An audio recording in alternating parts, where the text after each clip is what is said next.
In this episode, we will be talking about effective praise. So let's begin.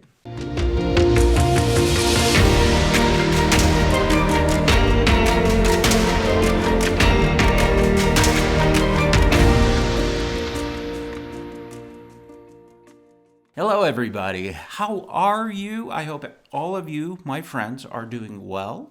I'm reaching out and sending you a huge hug from where I'm at right now because I am super excited to be talking about a skill that is essential for any parent and for children, and that is the skill of effective praise. Now, before we begin, I do need to give a shout out to the Utah Youth Village, who sponsors Smarter Parenting. We are a division of the Utah Youth Village, and their mission is to heal and elevate the lives of children and families around the world using proven family solutions. They're a charity, so they exist on donations. And if you found this podcast helpful, please give a donation to Smarter Parenting through the Utah Youth Village. I also need to give a shout out to a special group of people who help Smarter Parenting move forward. And those people are the team behind the website and also all the videos that we create and edit and upload and these podcasts. You would be surprised just how much work it takes to put something like this together. However, I am surrounded by the most talented team, and that team consists of 3 other people. There is Amy, and she helps to edit and create content and manage the content that's on the website, and also here for the podcast, she does some of the editing here. There's Rob, who's our videographer, and also helps put everything together. So if you've seen any of the videos on the Smarter Parenting website, he's animated all of the animation that is included in there. He's provided some of the humor that is in there and really helps with a lot of the visuals. And then there's Dustin, who's on the team, who takes care of the website, and he is over all the technical things that happen. And then my role, obviously, is I work with families and I help families around the world. So we all come from different disciplines, and yet together we are a powerful force for good in Smarter Parenting. So I wanted to give a shout out to my team and actually praise them for the effective work that they do in bringing all of this about so we can reach you, families out there who are in need and are looking for help. You may be wondering, wow, those are 2 big shout outs. But those are actually what I'm doing is providing praise. I'm praising them and praising the people who make this possible on this podcast, because I think it's super important that we reach out and we give gratitude to those who help us. So thank you to all those people who have made this possible. Now, we're going to talk about effective praise, and we're going to really delve deep into what effective praise is. We're going to talk about how this praise, effective praise from the Teaching Family model and from Smarter Parenting is different from just regular praise, and combating some of the myths behind we praise our kids too much these days versus we don't praise them effectively the way that they should be praised. So we're going to talk a little bit about that. And then we're going to talk about why it's important to continually praise your children through all the stages of their lives. So I want to start off by talking about what is effective praise. And I'm going to go through the steps of effective praise just so you can get an idea of what it is and how we teach it in Smarter Parenting and in the Teaching Family model. Now, there are 4 steps to giving effective praise. And the reason that we have the steps there is so parents don't forget a step. This really is a guideline and a map for how you should be giving effective praise. The first step is show your approval or find a positive about what your child is doing. The second step is describe the positive behavior that you have observed.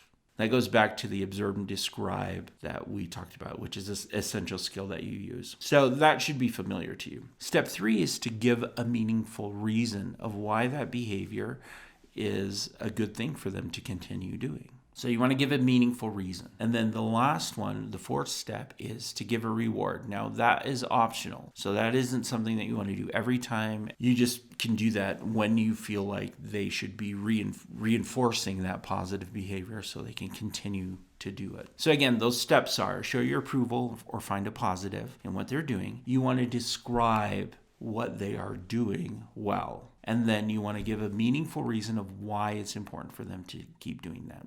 And then again, the fourth step is optional, which is give a reward. And the give a reward is something that if you really want to reinforce it, then yeah, that's absolutely something that you want to do. So those are the steps. Now, how is this different from other praise that you may hear? And you may have heard people talking about, we praise our kids too much these days. Kids are too soft because we've never taught them the hard things in life and blah, blah, blah. In fact, I was recording a podcast with a different podcaster this weekend, and we were talking about how effective praise is so different than regular praise. And we talked about raising resilient children in this time versus what it was like to grow up in a time that seemed probably what we would consider a lot more difficult or harsh. Those are not my words. That's what the podcaster talked about. The reality is that children need guidance, and in praise, you can still give them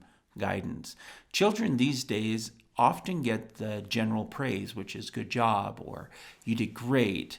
But doing good and doing great and saying good job is so vague that it's not specific enough for a child to know exactly what they've done well and why they should continue to do that, which are steps 2 and 3 of effective praise, right? So the difference between effective praise is you are actually focusing in on describing a behavior that is done well, and you are giving them a meaningful reason for them to continually do that behavior. We're going to jump into a little bit deeper each of these steps, because I think it's important for you to understand the nuances in that versus just the general praise, which is great job, you did good. I hear that actually quite a bit. I hear a lot of parents praising their children with, great job, I'm so proud of you, which is general. It's super general, but it doesn't really reinforce what they did well and the reasons why they should continue to do that. So in jumping into the steps, step 1, which is show approval and find a positive, that actually is a wonderful thing to do because that breaks down the walls. When you find something that your child is doing well, right? You're like, hey, great job sitting there. You're doing great. Paying attention to what I'm saying, that actually shows your approval and it makes your child feel like warm and fuzzy, like, hey, I did something right. And then you describe the positive behavior. You sat there quietly while I was telling you what you needed to do, and you nodded your head yes. Can you see how descriptive that is? And again, that goes back to observe and describe. If you haven't listened to that podcast episode, you really need to jump back there and listen to that because it is such an essential skill that we use throughout all the other skills in smarter parenting. When you describe the positive behavior, when you describe what you've observed that they're doing well, what you're doing is you're telling your child, this is exactly what I'm looking for. This is what you need to be doing. It makes it very clear. Now, children who are concrete thinkers can't think in abstractions like adults can. And so when you give them those boundaries and that parameter for the praise, they obviously are going to know exactly what they did well and how to continue doing it well. So you can see that's very different than just saying, good job, pal, you did great. You can absolutely see a huge difference between that. So step 2, describing that positive behavior reinforces for your child what it is they did well, helps them know exactly what they did well, and it gives them an idea of what you're focused in on. Now, the third step, give a meaningful reason of why they should continue doing that behavior. This is an essential skill and actually probably the most difficult part of this skill. And the reason that it's difficult is you are supposed to give a meaningful reason that is meaningful for the child and not for you of following through with that behavior. Let me explain. Parents tend to think in terms of being a parent. And so when you are giving a reason of why it should be important for your child to do something, if you're thinking like a parent, then that is a disconnect to your child. Let me give you an example. I had a parent who was praising his child for doing his homework, right? He was sitting there doing his homework. So he just said, hey, you're doing great. So he described the behavior. I noticed you are doing your homework, you're focused, you're doing well, you completed already one assignment, and now you're working on the second. Great. He did a great job with the first step, which is showing approval and finding a positive. Step 2, which is describing the behavior specifically. Then he followed up with this reason. When you do your homework, it makes me super happy. Okay. that's not really meaningful for a child if you think about it, right? Not as effective. Now, you can say that, and it may be true to you, but we're looking for meaningful reasons that reinforce why your child should continue to study hard. Meaningful things for them. So I talked to this father about what can we replace that meaningful reason with. And we actually went through a list of things that were important for his son to help him give a meaningful reason that was more powerful. You can give a lot of different reasons, but what you want to do is focus in on a reason that is powerful and meaningful to your child. So we actually moved that out, and he had to really, really think about, okay, I need to give a reason that is meaningful for my child to continue doing this behavior. So in doing this homework example, we replaced it with, it allows you more time to go and play basketball with your friends after dinner. Because if you're not done with your homework, then you have to stay after dinner and finish your homework. This was meaningful for his son. This is something his son looked forward to and wanted to do. So we actually changed the whole interaction by providing that. And what happened is that reason, that meaningful reason for his son was actually a reward. See how that's connected? It actually made everything super easy for this father. So we role played it. We practiced this with him. And what I found is that it was really difficult for him to not use reasons that were meaningful to him and actually focus on reasons that are meaningful for the child. Now, those reasons that are meaningful for the child may differ as they age. For young children, it may be something as simple as, hey, you're going to receive a marble in your marble jar so you can earn a reward. Or, you're going to get a sticker every time that you do this well. From that to when you're a teenager, spending more time with friends, being able to use the car, being able to use your electronic device to play video games.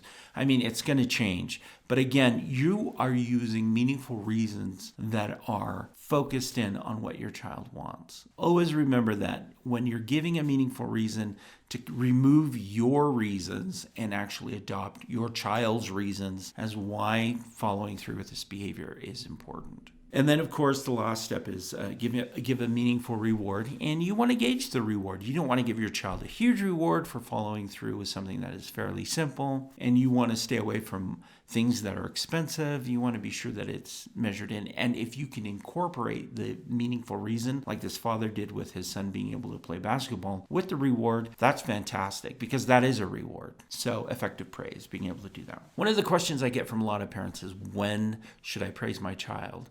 Is it only, like once or twice, or am I doing it too much or not enough? Actually, you should be praising your child consistently throughout the day. And anytime you see them doing something that you want them to continue to do, you should be praising them for that. Now, is there a point where you're overpraising? You're going to have to be the gauge of that. But I'll be honest with you, especially with difficult children and children that struggle to understand what they need to do, effective praise is a wonderful way to teach them what they need to do, but also to build that relationship and keep them focused. For ADHD children, I often praise them consistently for what they're doing well. In our field, or in the teaching family model, we call it praise approximations. And let me explain what that is, just so you can understand how it works. Praise approximations, that is focused on every small thing that a child is doing well. You are going to praise them for consistently over a period of time based on what is needed. So if your child needs to be praised every minute,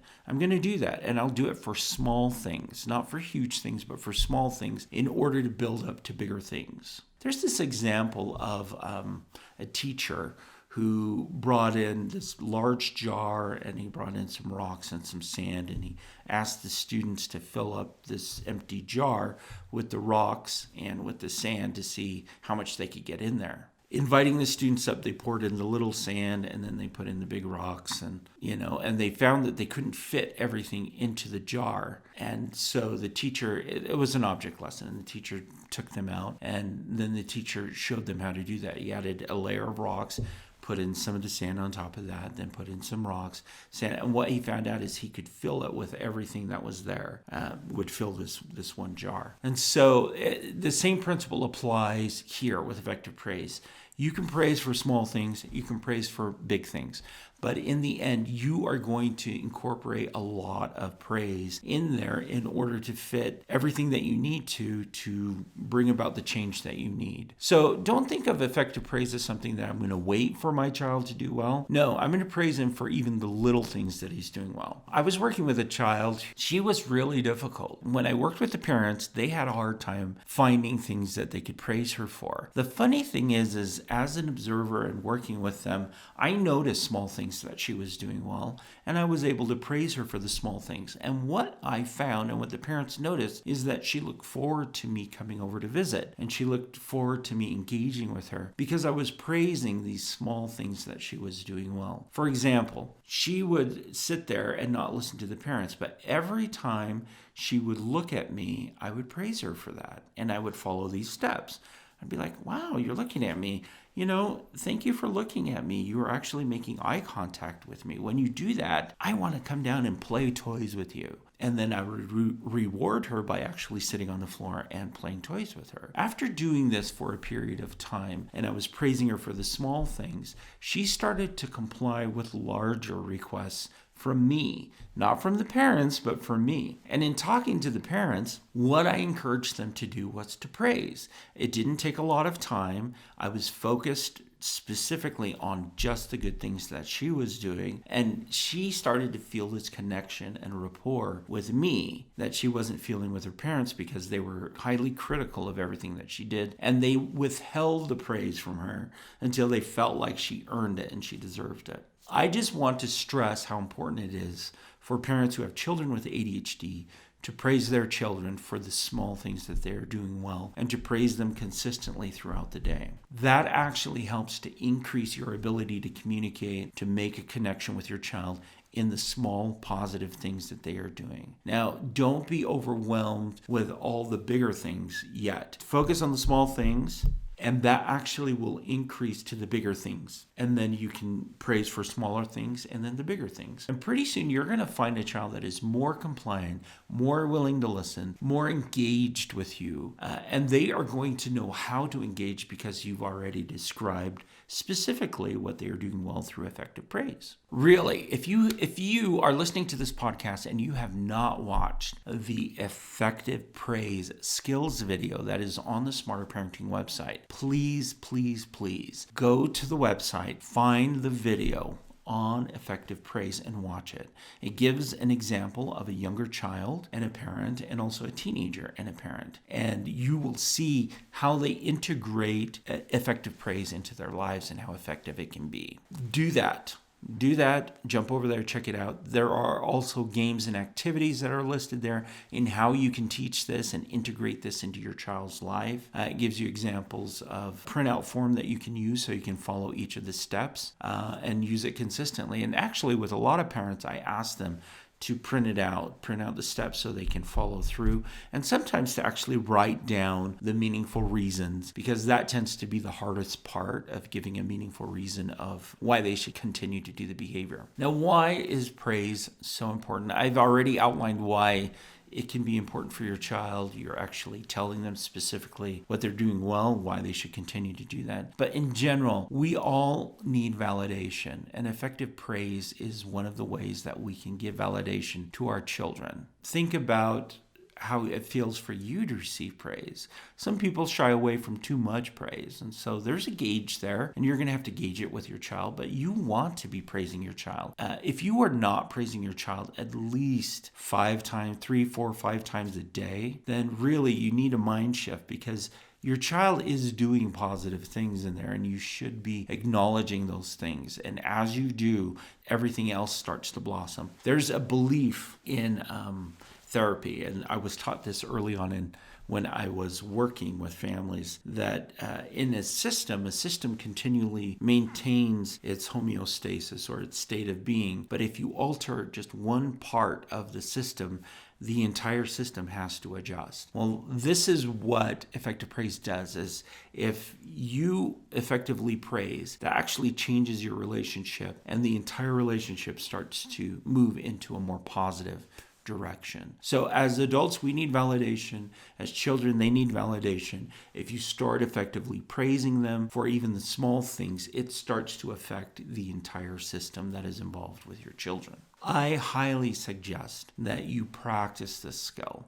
Practice it until you feel very comfortable doing it and actually implementing it for any behavior that your child is exhibiting. I do want to share an example of a family I was working with a young man. He was a teenager and he had a hard time getting up for school in the morning. Very, very typical thing for teenagers who struggle getting out of bed, right? I was working with his dad, and his dad was one of these just really great guys, super funny, really nice, but getting him out of bed was always difficult. In fact, if he missed getting out of bed on time, he wasn't ready for the day, he would miss the bus. And then if he missed the bus, the dad would have to take him before work. And if the dad was late, he wouldn't take his son, and his son would stay home, right? So we were like, okay, we were working through all these systems on how to get him to go to school, get up on time, sleep, being sure he had enough to rest, enough to eat, alarm clocks, being there to, continually help him along the way. What we found is that by effectively praising him in the morning for the positive things he was doing, he actually started to engage more in this expectation of getting up on time and getting ready for school. So the way that we implemented this is we did praise approximations. We praised for the small things he was doing in the mornings to get ready and gave him reasons of why this was meaningful to him. Now for the dad, that again, step 3 was one of the hardest things, give a meaningful reason for the child, because he was saying, well, the reason that it's important for you to get up is so I'm not late for work. Well, the child didn't care about that, right? And so we gave meaningful reasons of why it was important for him to get up to go to school. One of those reasons was, well, when you go to school, you're able to be with your best friend and spend some time with him before school. That was motivating for him to be there before school started so they could talk and interact, and he could talk to his best friend. So we integrated that into there. So dad would wake up in the morning, he would go and give a preliminary wake-up call to his son. The alarm clock would go, and his son would be groggy and irritated, but his dad would praise him, and say, hey, great job opening your eyes and looking at me this morning, and so he described the behavior. When you look at me and you're opening your eyes, he's like, that tells me that you're going to be awake, and this means that you're going to be at school in time to talk to your best friend so you guys can, visit, because his best friend actually had a different schedule than he did. Having that brief interaction in the morning was super helpful for him. What we found over time in the praising of even small things like, great job getting in the shower. When you get in the shower, you smell good, and girls like to be around guys that smell good. Motivating things. And we tied that into a very specific person that he liked. And so we started praising for these small things that he was doing. It took a lot of work at the beginning, I'm not going to lie. It took a lot of praising and consistency over time. However, what we learned was, as we continually did this, we didn't have to praise for the smaller things. As time went on, we actually praised for larger things that he was doing. So it was no longer, hey, great job looking at me in the morning when I give you your initial wake-up call. It was, wow, okay, so I came in, and now you are sitting up in your bed. Great job. When you're sitting up in your bed, it's telling me, the kid caught on. He's like, okay, I'm getting that you're using this formula in here. But because we kept plugging in meaningful reasons for him of why it was important to continually do this behavior, he began to adopt those behaviors. It became easier for him to do those. And eventually we got to the point where he, including all the other systems we put in place, he was able to get up on time and make it to the bus and go to school, because we actually used effective praise and all those meaningful reasons to reinforce to him why all those things were important throughout the day. is one of my favorite families that I've ever worked with in seeing him make that transformation. Now, again, it took some time at the beginning. And like I had mentioned in that example with the rocks and the sand in filling this empty bottle, we started off with a little bit and then some bigger things. And every once in a while, he would struggle, but we would fill it again with sand and would praise for the bigger things. And we continually worked on that until we got everything in there that was motivating enough for him to do it on his own. Super, super powerful. For parents, one thing that I want to stress is that praising your child once is not enough. You're going to need to praise them more often. And if you want to see a particular behavior consistently repeated, you're going to have to praise for that consistently. Now, over time, it's going to become a habit, but don't feel like you're going to praise your child one time and they're just going to get it. They're not. Children need to practice and they need to learn and they need to be reinforced. So be consistent in your praise. I do want to stress, if you're not praising your child 3, 4, 5 times a day for the positive things that they are doing, you need to change. You do need to change, because those are the things that will build your relationship, help them feel like, hey, I am doing some things right, and give them the validation and the connection with you that they need. I do also want to stress that there is a huge difference between praising and effective praising. So effectively praising your child follows these steps. Praising your child is general, and too much general praise is not helpful for your child. It doesn't give them any direction. It doesn't guide them. It doesn't help them, and it doesn't help you. So don't waste your time giving general praise. Practice this until it becomes very natural and very normal to you. Wow, I have talked so much. I just want to give a shout out for all of those people who have contacted us for mini coaching sessions. Thank you for reaching out. Through those mini coaching sessions, I and you and all of us are going to be able to address some of those very specific issues dealing with ADHD. So thank you for doing that. And this will help you and your child increase in your ability to function and to work through things. So there you go. Now, if you haven't noticed, I actually used the steps of effective praise in that interaction of thanking people for calling in for the mini sessions. I actually showed approval for them. I described the positive behavior of them reaching out and setting up coaching sessions. And then I gave a meaningful reason of why we're going to be able to work on the family, build relationships, strengthen them, etc. So it's as simple as that. It really is as simple as providing that type of interaction. So I'm going to actually, one of the suggestions that I got from one of the families that I've been doing a mini coaching session with is they found it really helpful if I kind of gave an example of what it's like during the podcast so they can hear what it's like and kind of feel what it's like. Let's give an example and I will walk through the steps and you'll see how fast it can be as far as effective praising. My daughter, I'm going to use my daughter because she's my daughter and we interact on a daily basis. She took the car to take a lesson. She's taking some lessons, a music lesson. She takes the car, and I'm always worried as a parent of where she's going and what she's doing and where she's at. And so, anyways, I told her to be home at a very specific time. And she actually came back 2 minutes early, even though there's a lot of reasons that she could have been late or that she could have dilly-dallied or whatever. But she came back early. And so I praised her for that. This is what praise would sound like if I was praising my daughter for coming home early. So I'd say wow, you're here early. Step 1. Step 2, you are walking in the door 2 minutes early. Okay, so I'm describing the positive behavior. Now I'm going to give a meaningful reason. When you walk in the door 2 minutes early, what it's telling me is that you are respecting the rule that we have in place. And by respecting the rules that we have in place, it really makes me want to give you as much freedom as possible. I want you to be able to be with your friends. I want you to be able to go out because I know you're going to follow this rule. You're going to come home early. So as a reward, there's a party tonight. Your friend, his name's Preston. I can say his name. He's not a client or anything. But your friend Preston is having a party. So I'm going to give you 15 minutes extra beyond curfew because we actually have an earlier curfew than most of her friends' parents have on their kids. So I'm going to give you 15 minutes more because you came home 2 minutes early. Thank you for coming home early. Great job. You've earned that.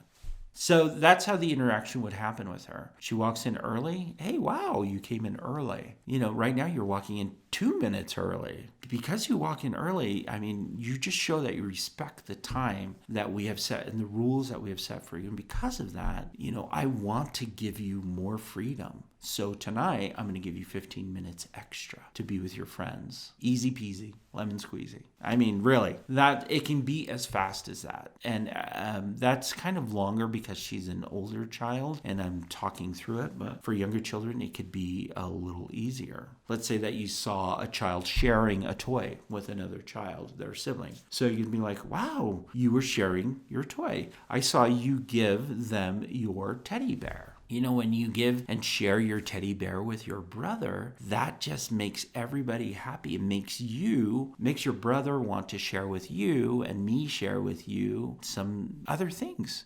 And because you can share, I'm going to share some treats. Okay, boom. There you go. I opted to give a reward in both of those instances, but the steps have been fulfilled in each of those. You show approval, step 1. Step 2, you're going to describe the behavior that you observed. That was sharing the toy. Giving meaningful reason, which is when you share, he wants to share, I want to share. And then give a reward, which was optional. And now I want to share this treat with you. That all reinforces that whole idea of sharing, which is something that I want my child to continually do. Can you see how this skill can be very effective? It actually doesn't take a ton of time, but it is effective because it gives very specific outline for your children on the positive things that they are doing, reasons why they should continually do it, and then rewards if you decide to do that to reinforce that whole idea. Again, we are shaping behaviors and we are creating these things.